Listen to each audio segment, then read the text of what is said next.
Sammy, welcome. What is the latest with Libba? He's going to miss this week's clash against Richmond due to concussion, and in fact, he's going to be out for an indefinite period of time. So this is the second time in 3 weeks that the club has deemed a concussive episode to have occurred. Now, in that Hawthorn game yesterday, he copped a brutal hit at the start of the game. Right early, wasn't it? Really so this early. is important.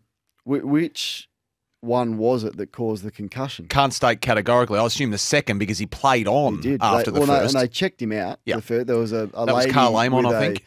With some sort of lanyard around her neck, so she was an official, came over and she was checking him out, but he did come back on and play, and then he had the second one. So the second one is, as the caller said there, and I think an accidental boot from Connor Nash that caused a gash in his forehead. He then attempted to get to his feet and slumped and staggered back to the ground. Not quite as dramatic as the stagger against Essendon with no one around him, but the club was so concerned that they've ruled him out for an indefinite period of time while they formulate a return to play process for him. Now, as it was, I don't think the match review officer findings are officially out yet, but he's hit with a one-match ban anyway for a dangerous tackle on Will Day in that same game. Was he? So he had an eventful outing at the Marvel Stadium, Tom Liberatore. So he's going to miss through suspension anyway, but he might be out for a longer period of time with concussion as they deal with that. Not a good Not one a good there start, no, obviously. the Kel Dogs. Shadir, though, I want to go back to him.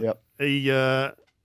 He's one of 14 players from the Bowie Sharks. I got a text message today from their president who would just like to put it on the record that, yes, he did play for the Sandy Dragons, but there's a pretty good development program going on down there at Bow Morris. It's a factory. It's the footy factory. The footy factory down there at the Sharks. Mycheck played with a torn hammy, did he? Unbelievable. He tore his hamstring in the third quarter of the win over Carlton. Craig McRae confirming with the boys earlier on the run home that he did in the third quarter and the club didn't know about it until, well, in Craig McRae's case, until today when the medical report was delivered to him. So he stayed out there with a torn hamstring and he's going to miss 2 to 3 weeks.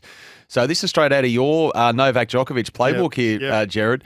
I don't know if it was off the bone or not, but anyway, he played and he got through. This came as Tom Mitchell spent the weekend in hospital with appendicitis. Lachie Schultz is obviously going to serve the one-match suspension for striking. So I think we're going to see a few movement at the deck chairs. It might be Ash Johnson's big chance here to come back into the lineup for Collingwood. Yeah, no way it's off the bone. I mean, I don't think even Djokovic would get through that one. Now, I didn't hear the interview with Craig McRae, but I spoke to Andy on the way out of the studio, and I said, well, why'd they let him go back out there? He said, well, no, they didn't know that he'd done it. So Mycheck has done his hammy and not told anyone and just thought it was tight and played out the game. And look, those who listen to Craig McRae, and if you missed it, it'll be podcasted at sen.com.au at the moment, he said that they had a conversation with the player, well, why did you keep playing? And he was like, well, I thought I was all right and I could contribute, so I stayed out there. Did he talk about Lachie Schultz? Because that was so out of character and just I'm not sure where that came from. He didn't condone the behaviour. He also spoke to Lachie Schultz directly today, the coach, and he admitted that it wasn't something they want to see in the game, but he stopped short. He was challenged quite strongly by Andrew Gaze, who thought 1 week wasn't enough. Yeah. He didn't go quite that far, but he said it's not the behaviour you want to see in the game. I've spoken to Lachie Schultz. It's out of character, and we don't want to see it again, and we move on. How many ACLs are we up to at the Lions? Is it 5 this year, is it? This is 5 since July of last year. Now, it's more important where they've happened, at least in the eyes of the club. So they are going to hold talks on the spate of serious knee injuries that their players have had at their home ground, and they're going to bring in Stadiums Queensland for these conversations as well. They own and operate the Gabba to try to find out if anything is happening here with these players. Now, it's 6 if you include Sam Doherty from opening round that have had ACL since July last year at the Gabba. We know they play with the centre wicket block. None of the ACLs have been suffered on the block, but it is known to be a firmer ground. But look, I think it's just proper process in Brisbane that they're following, because scans tomorrow, they fully expect to confirm that Lincoln McCarthy and Darcy Gardner are going to follow Kadeem Coleman, Tom Doedee, Will Ashcroft. Have they changed anything in the ground over the last 12 months? Not that I'm aware of. So Not that I'm aware of. Really, the reality is this is just bad luck. Perhaps, and most likely you are spot on. But I think the club's sitting there thinking, well, we have to at least explore the possibility that it could be something else. Well, Kitty Coleman is clearly just an accident. No, that one stands out on its own, given he's hyperextended while trying to kick and someone's come in for the smother. But the other 5... And Lincoln McCarthy's was so innocuous, and I know they often are, regardless of the venue. Gardner's was as well. And Gardner's was as well. And down the road at Metricon, they lost Eric Hipwood to an ACL. They lost Cam Rayner to an ACL. So players have done it everywhere, of course, but Brisbane just being thorough here to make sure.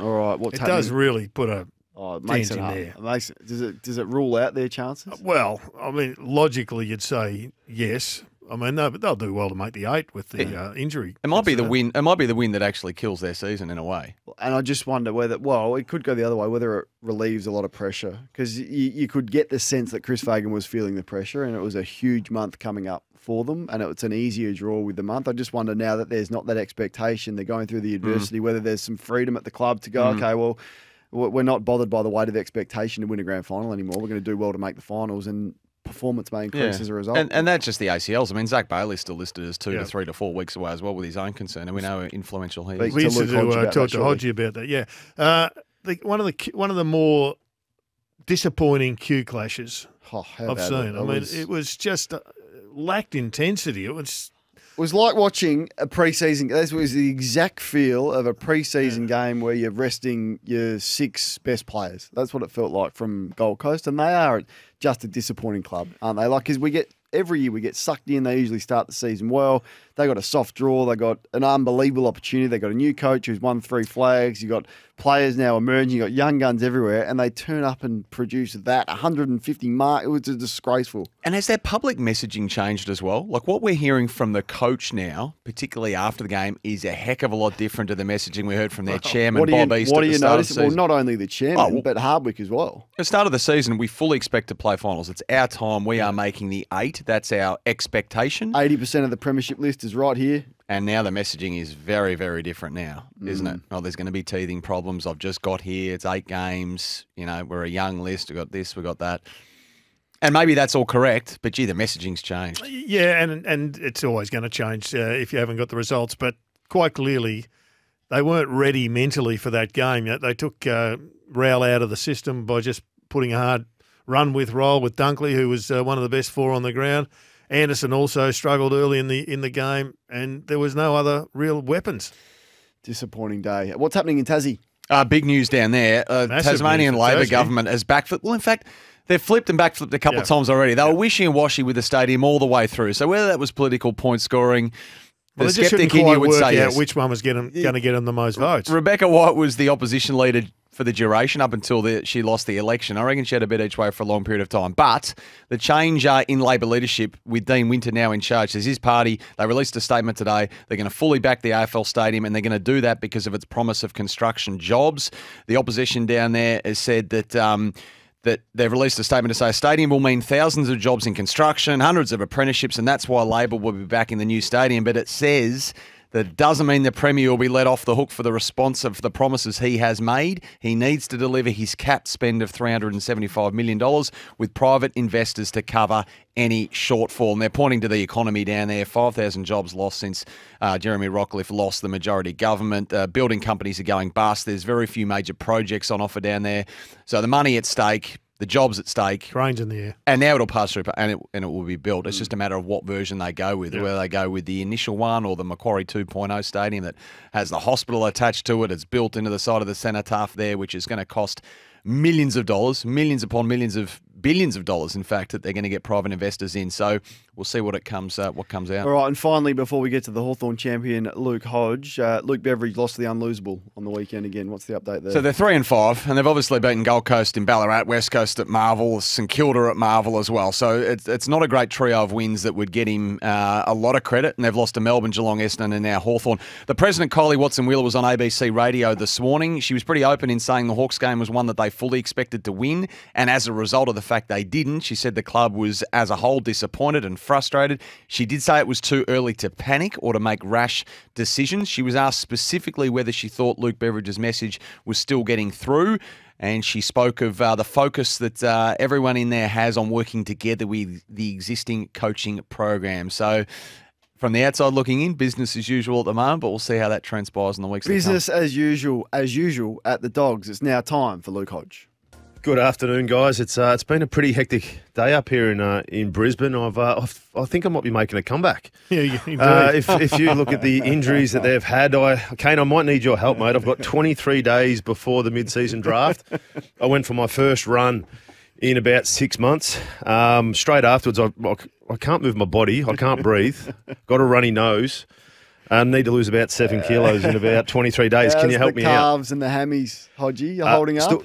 Still can't feel them. Knees are very sore. Back's a little bit tight. I'm still sweating, and I finished running about 4 hours ago. So No, look, it was a torture night last night for Lions, even though we'll talk more about it after 6, but there was parts of their game that, due to those injuries, it actually opened their play up and it made it look more like the Brisbane Lions. But we'll talk about that more after 6. But it was a pretty hectic week in footy. Yeah, we'll do that. And the debut of Logan Morris was unbelievable. Like the preparation for the game, playing before, he didn't have his boots. Chris Fagan spoke about that. He had a huge Macca's meal. Was it a double Big Mac or a quarter pounder? I've got the whole list of his preparation leading into it. And Kane, for a professional like yourself, who when they're doing everything right, weighing their food, making sure their diet was spot on leading into a game, you are full of crap, Kane. Yep. That's all I can say. Because this kid, he decided to go and play a game of football before making a debut. So everything you believe going into your 300-game career, forget about it. It's a myth. It makes me sick. Honestly, that does make old me beef sick. patty special sauce. You could have had a 20-pack. You could have had a 20-pack of nuggets, Kane. Yeah, Do you know what I heard? I heard next week he's going to bring back a 6-pack the night before the game as well, just to make sure that's all balanced. He'll be smoking after the game if he keeps that going. We've spoken about the good, the bad and ugly over the weekend. Hodge, if you're going to talk about something good, I'll give you one, because we spoke about Sam Mitchell and his crack at Jack Scrimshaw last week. And we all sort of liked it, I reckon. And we asked you about it, that was... And then Scrimshaw's response, yes, I thought he played one of the best games I've seen him play. So for me, that response was excellent. Have you got something you liked over the weekend? If you're looking at that game, what I did like was the courage of Sicily. Yeah. The fact that you go back and you always got to put the team before yourself. And when Sis went down with his shoulder, I'm thinking, they're stuffed now. Bulldogs are a lot more senior side than what they are. But for him to tape up the shoulder, go back, and then in the last quarter, he was able to push forward, take a big contested mark, have 6 touches and kick a pretty crucial goal. I thought that was a pretty proud moment for him, even though there was a little bit of an area in that last quarter that he might want to take back with a little bit of emotional, passionate side when he gave the handball over to Watson and he missed that goal from the goal square. I was going to ask you about that. As a former captain, almost speaking to a current day captain, I mean, he's a 4th gamer. And he carried on like he didn't get his lollipop at Woolworths. What? I did hear him speak after the game. He did say he carried on like a pork chop. But look, he identified that and he went up to it. But Sis, the simple thing is, mate, hit the target with the handball and there's no pressure on the young fella. But look, you live and learn. And one thing we do know about Sis is he wears his heart in his sleeve. And he realised that he did look like a bit of a baby when that happened. But he went and spoke to Watson after the game, as all good leaders should. Yep. And he knows he's probably went a bit over the top in the heat of the moment, but they got away with a good win and they're back talking, which is a good sign. Hodgie, there's a baton being passed around on a weekly basis in the AFL as to who is the best player. It was Jeremy Cameron for 3 weeks. He got it off the Bont. Who is it who actually is the best player in the game, or is there half a dozen there that just elevate to that level? I think our game is so flexible that you can have a forward, a midfielder, a back, or 1 week from the next. What I saw from Nick Dacos on Friday night, a 54-gamer who decided to take the game on when no one else was willing to. He had an amazing game, 32 touches, 2 goals, but the composure he did to get on the fly at that right time and kick that goal was pretty amazing from a young fella. Lots more coming up with Hodgie next. What did Logan Morris eat in the lead up to his debut yesterday, Hodgie? Well, this is his Sunday. Well, he decided to go and play. Not decided. He was picked to play in the VFL for the Lions, so he decided to play 4 quarters, cover over 13K, and then on the way back. Well, what else do you do on the way back from a game of football? You're driving back to the G. So he stopped in, and I think the food he had a large McAngus meal, followed by 6 nuggets and a frappe.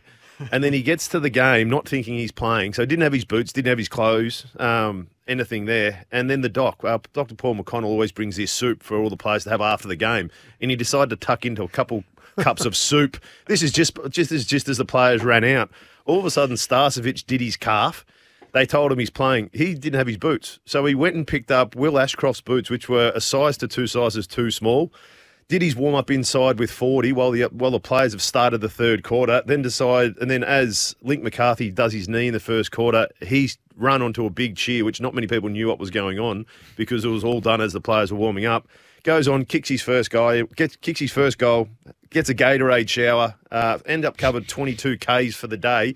And the best part about it is his parents flew up there to watch him in the seconds and then went up to watch him play his first game without any notice. It's a great story. It was a fair induction. So anyone out there who's thinking your preparation's key, it's irrelevant. Just go out there, have some Maccas, play some footy and then go and star and have your first win. Why didn't he have his footy boots, Hodgie?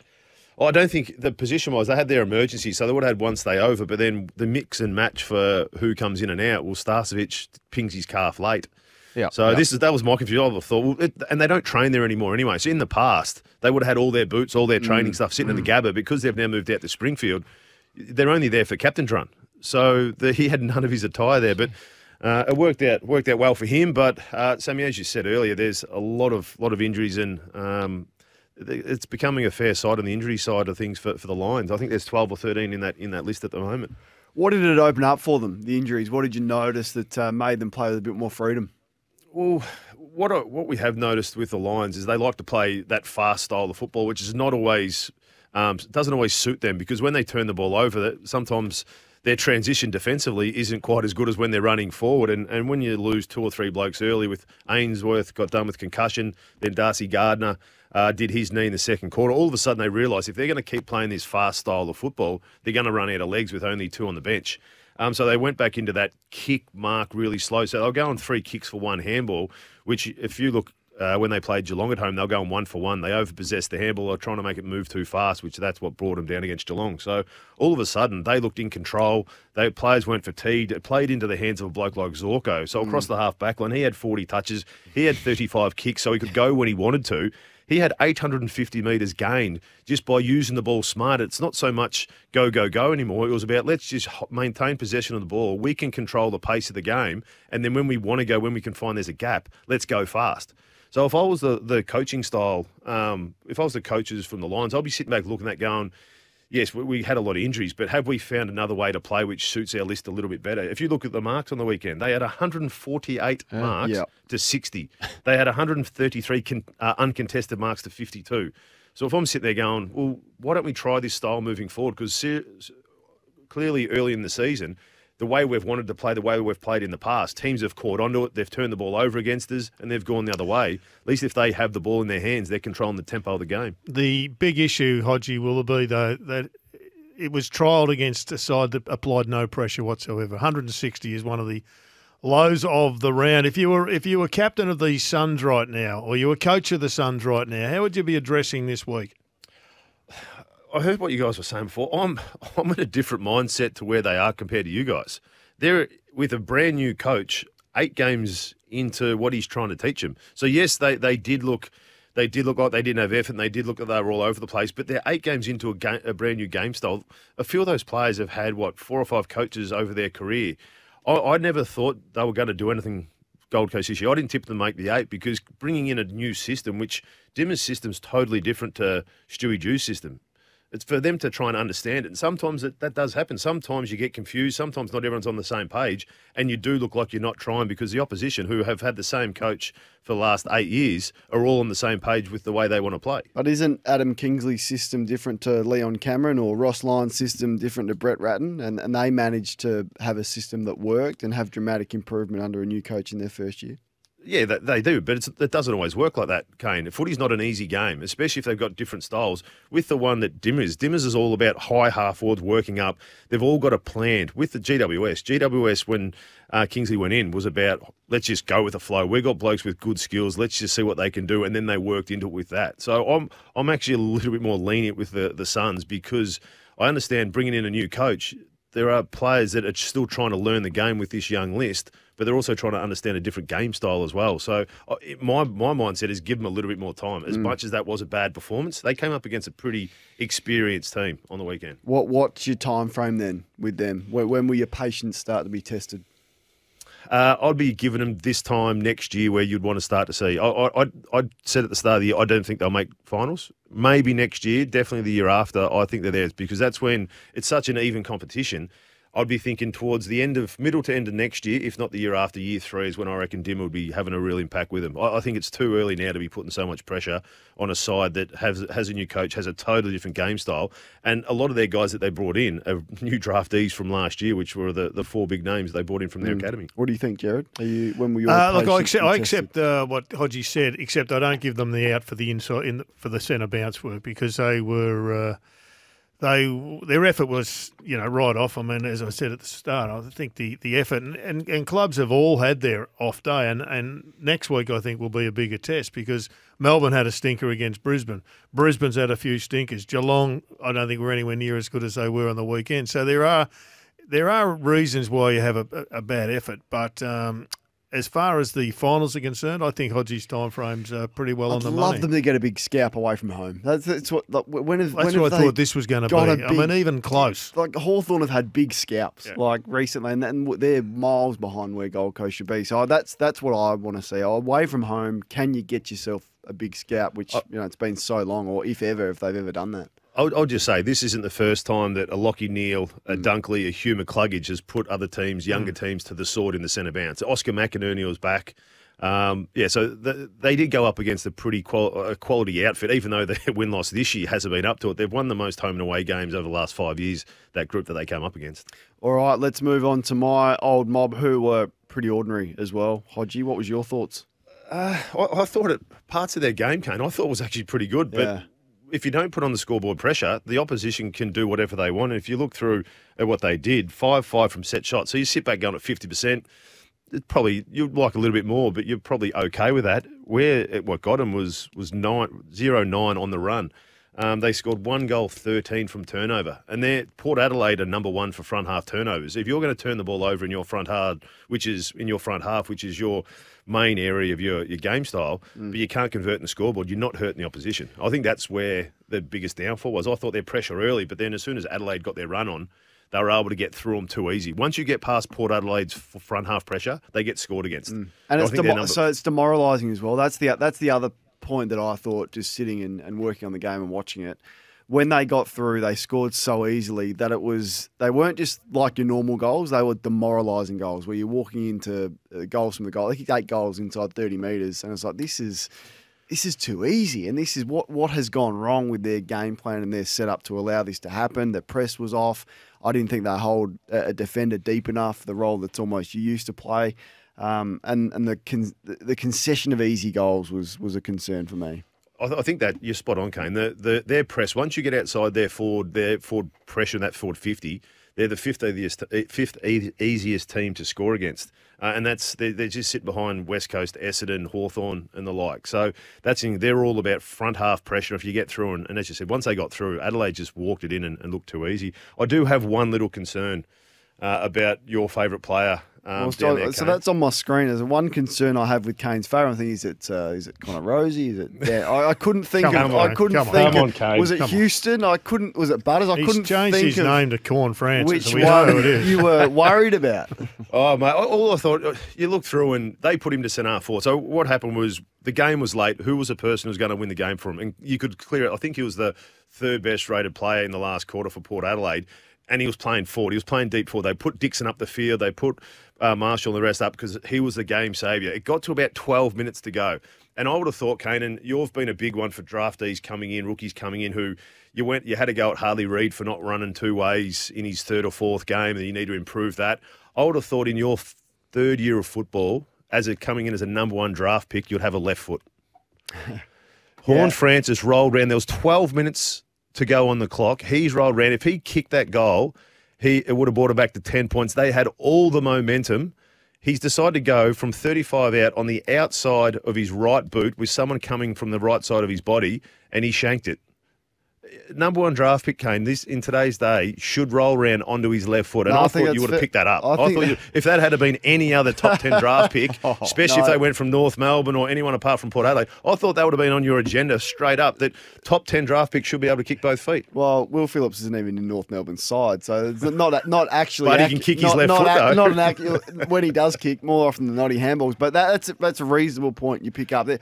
The only counter to that is he kicked one from the outside of his right foot against Collingwood, which he nailed from stoppage. So he's obviously pretty confident. So he's living in the past then? In that method. I don't know, but he's talented enough to kick that goal. You should go down there and teach him on the left, mate. I reckon you should go down there because... That's one thing I wouldn't be doing. My left foot was awful. Next time you see him, can you get him to practice 40 metres, 30 metres out on his left? Because I reckon it would have had more chance of going through, especially with the pressure coming from the right side of his body. Chad Warner's one who kicks a lot on the outside of his right foot instead of going to his left. Stop changing the topic. I was going at Kane here. This had nothing to do with Horn Francis. This is all at Kane. I've got no response to that. I think it's fair criticism. You've been a smart ass about it, but other than that, the criticism is fair, I think. But he enjoyed it. He was one of Port Adelaide. When he can get that disposal count from 15 to 25 he looked the consistently. He looked the most likely, didn't he? What else can I hang it on him about? You sit back and if you're looking at a bloke in his third year, you put him to full forward to change the game. And to be honest, he was the only one who was going to change the game to swing it back their way. Kick 2 goals. Yes, he missed that one, and then I think Port Adelaide had a mark taken off him as well. Well, he took a mark, and that was taken off him. And Is then he fit enough, Kane? Port missed 4 or 5. Yeah, I think he's worked pretty hard on that. I think he's never going to be a marathon runner, but they're not these days. Like Bontempelli and Dangerfield and the best are explosive midfielders. They're not endurance athletes, but it's good enough. What did you notice with Richmond and their tactics, Hodgie? Well, this goes to a little bit with the dimmer side of things. You're going to a new club and a new game style. They're coming up against Fremantle, who Fremantle have a stocked midfield. You look at Sarong, you look at Brayshaw, Fife. I know Fife was a sub, but he came on with a bit of burst, as you just mentioned there. Young, Darcy, Jackson, as far as their rucks. You look through the Tigers. In the first half, you've got a bloke called Bolton, Jai Bolton, who played forward the whole first half, sat there with 3 touches. At half-time, clearances were 7 to Richmond, 17 to Fremantle. Their inside 50s at half-time were 13 to Richmond, 31 to Fremantle, and the score was 1-7, 13 to 6-8, 44. If you've got... They did the right thing and put Dusty up in around the guts. You've got someone like Bolton, who's clearly your best player, most energised, can get the clearance, can break the lines. What are you resting him in the forward 50 for when you're struggling to you get it in there 13 times? Surely you'd be throwing him up the ground earlier before the game's gone. I've got the centre bounce breakdown of the players that attended the most. So Bolton in the end was 20, but it wasn't until the second half that I think he went in there and he was playing that probably centre forward role. Liam Baker 19, Thompson Dow 10, Sonsi 9, Martin 8, Marlon Pickett 6. Adam Uze took responsibility for his lack of performance on the weekend. Is that the right thing to do for a coach, to own that, or do you put it back on the player and say you need more? Because a player that good shouldn't be touching the footy 3 times and a half. Yeah, look, it's a little bit, and I can understand where Uze is coming from as far as we put him forward, because he's probably going to be a match winner. If you get it down there and if he's getting some one-on-one battles, Bolton and Dusty are probably 2 most likely to kick a goal, but when it gets to quarter time and early into the second quarter, when you're not getting the ball in your forward 50, you're not giving them an opportunity to kick a winning score or get you back into the game. They go through and they were, 31 points down, and it only started getting further and further away after that. So they were almost dead from that stage on. I just thought, if you're in the coach's box and you've got a tactic with a young bloke who's your star of your player, throw him into the middle a little bit earlier, give him a chance. The one thing they've got right is to recruit the rugby league convert. Lafau. He looks terrific. He's a powerful athlete, isn't he? Yep. What about the opposition Fremantle? Darcy came off with a calf. Has there been any update from Fremantle on the severity of his calf? I know that Elliot Yeo, just Matters of the West, is going to miss a couple of weeks. This is coming from Ryan Daniels out west. Sean Darcy, his reporting should be good to go for Friday's clash with Sydney, subbed out with the calf. That is good news. What's your expectations of the Dockers now, Hodgie? Still midway. As I said, I want to Finals? see more. No. Okay. I want to see more than that. Yes, they did well against Richmond. As I said, Richmond have got a lot of injuries themselves. So Uze with a new list of trying to play match-up and trying to fill holes that all the injuries have left them. I want to see more. That they've got a star-studded midfield. Want to see them be more aggressive. It was a kick mark. No one wanted to man up in that game. It was a kick mark. There was no pressure. There was no frontal pressure. They weren't really put under the pump against the Tigers. So for me to change, is their best good enough? I believe so, but they haven't convinced me against the best teams. Got the Swans this week for memory. Well, there's the biggest challenge. That is the biggest challenge you can have. The Swans are the informed team, as we've seen. Are the 2 rucks working it for you? There's not many doing it at the moment, is there? Carlton are doing it. Collingwood are doing it. You're liking it? Yep. Jury's out. You're just trying to get under his. Jury. I like it. Are you going to play? Are you going to play a bloke a ruckman who? What do you weigh? We're not allowed to say weight anymore. 110 kilos, and he's missed how much football? Comes back and he's got a sore calf. You've got to sub him back out, and you're going to play him. Yeah. What is it? Did you say it's Saturday afternoon? It's Friday night. There's a double header Friday night. You wouldn't have thought. You'd think unlikely, wouldn't you? Have a rest, Sean. Have a rest. If you've got Jackson there as well, especially if you come up against Sydney, the likelihood of beating them, you don't want to do a proper calf and miss 4 or 5. How many times were you the All-Australian captain, Hodgie? Once. Once. Who's your All-Australian captain right now? I'll give you some nominees. Zach Merritt. Yeah. Okay, sorry, give me nominees. Well, I'll answer it. Merritt, I think Gawn's been enormous. I think Cripps has been pretty solid. I think Bont's been amazing. And so there's a few that are captains of their team now. But that's not to say that a non-captain cannot be captain. Yeah. We've seen Hawkins do it. I think we've seen Buddy do it. Jerry, got it. You've sat in meetings where that discussion has been had. But is Merritt the leader for you at the moment? I think so. Not so much on all the guys that you mentioned then have had a real impact with the ball offensively. The thing that I'd put him down for as captain is, yes, he's been able to kick goals and find the ball. His defensive pressure has been second to none. Out of you go through all the captains in the AFL, he'd be in the top 2 or 3 in all captains in the pressure that he's put on the opposition, which that's what you look for. But then to top it off, what he's been able to do with the ball has been very impressive as well. You mentioned top 10 draft picks before when we were having a laugh about Horne-Francis. Is there any concern about Nick Watson? He's been incredibly inaccurate. Now, pick 5, he's tiny, isn't he? It's way too early to have any real concerns about what role he's going to play. But I guess the upside and the best case scenario is playing somewhere like Boomer Harvey. I'm not sure what the downside is, but he's going to be challenged with his size, Hodgie, for such a high pick. Look, his accuracy, I don't have an issue with that, because that is what that is. That is a young fella getting a game right, and you could watch him play. He's exciting. Does he think when he gets the ball? No, it's all instinctive. So he'll learn to calm himself down with ball in hand. So that's not an issue at all. My biggest thing was a bloke at that height getting picked up so high. Hawthorn picked up Luke Bruce in the rookie draft, and he's been able to go and be an absolute genius for Hawthorn, kick over 500 goals. It is a big risk. I know that the way the game's going and the mindset of Hawthorn is if we can move the ball faster, get it into an open forward line, the way Mitch sees the game going, that's why they picked up Ginnivan as well from Collingwood, trying to get a smart person down there who can win the one-on-one battles and be a goal sneak. But picking him up at pick him up at pick 6 when there's other keys in and around. I'm probably a believer, just because of the past that I've had, is I would have went for a tools in and around, because you can build yourself around either a big bollocking midfielder or key back or forwards. Jared, are you worried? Yeah, I'm with you, actually. Yeah. He's clearly got enormous talent, but when you take them that high, there's probably other priorities. Just on the Dogs, Hodgie, we mentioned their dominance from stoppage. They kicked 11 goals from stoppage and lost, but you're worried about their scores that they conceded from turnover. We spoke about Collingwood early in the year, from opening round to round 2, and they were giving up 70 points a game from turnover, and then they realised that they need to work on that, because that's why they were losing games. They've taken off 5 goals a game, Collingwood, just on their scores from turnover. So they've tightened up their ball movement, but also tightened up how they've defended behind the ball. They haven't been as risky with the ball. The Doggies are doing the same. They're giving up 56 from turnover, and I think a lot of that is because of how they move their ball. You said earlier how they kick 11 goals from stoppage, but how they move the ball is link up with hands, move the ball really fast, and then if you get inside your forward 50, you don't have time to set up behind the ball, you don't have time to press in or get stoppages. They're number 18 for forward half stoppages, and they're number 16 for forward half intercepts. So what's telling me, their game style is so exciting and they may score, but once they get inside their forward 50, it's so much space for the opposition defence to pick the ball up and be able to transition out of their forward 50 and go up the other end to score. So their strength is so strong for them, but it turns into a bit of a weakness for them as well if they move the ball too fast and their key forwards can't mark the ball in front of them. 8 goals for they conceded from 24 give-ups, and yet their best distributor from halfback isn't allowed to play there anymore. And in fact, worse is watching from the stands. What a penny for your thought, Caleb Daniel, as you're watching that unfold on Sunday. I'm looking going,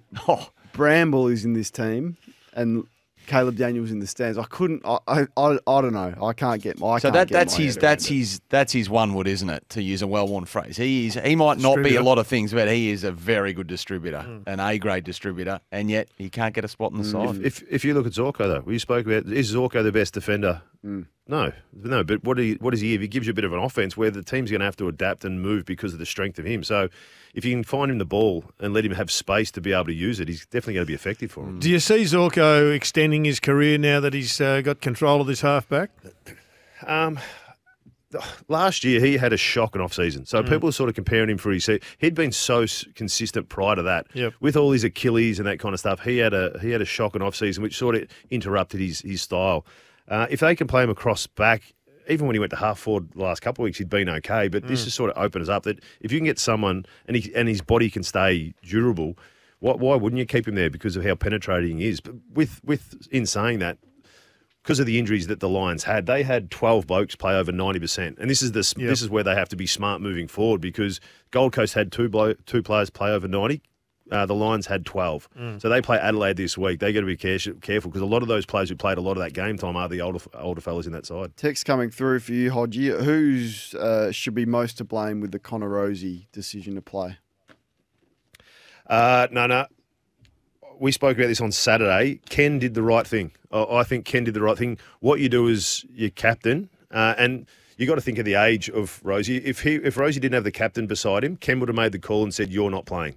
Because he's a 23-year-old. All 23-year-olds want to play. They feel their body's fine. They're a little bit tight, but they want to play. So you got to trust them. And when you're younger, you normally say, look, no, mate, we'll make the call for you. Because he had the captaincy beside his name, Ken was like, okay, I'm going to trust you. If you feel that you can play, we'll back you. Clarko said the same thing to us. If you're old enough and we trust you, as soon as you make that wrong call, next time it's going to be my decision whether you're playing or not. So I think Ken did the right thing. And Connor, he's a young kid. He's 23 years of age trying to make a big call on stuff that he's never been through before. Has he ever torn a hammy before? No. I don't think he has. Who's to blame then? No, it's a learning curve. No what you do. What I think is they did the right thing. Rozee found out a lot about himself, and Ken gave him the opportunity to say, hey, mate, I'm going to trust you here. So moving forward, Ken's going to say, hey, look, we trust you last time. I'm going to make that decision. Sammy's rolling his eyes Surely here. It's the high performance team. Surely. The medical and high performance team who green light a player if he's good to go or not. So the big decision, you can take it back now and you go a 6-day break, most important player. Against Adelaide, you should have probably won. Common sense, and you look back at it, you probably should have said no. But at that time, it's a big, important game for them to get one more game ahead. I think they'll learn from it and they'll move on.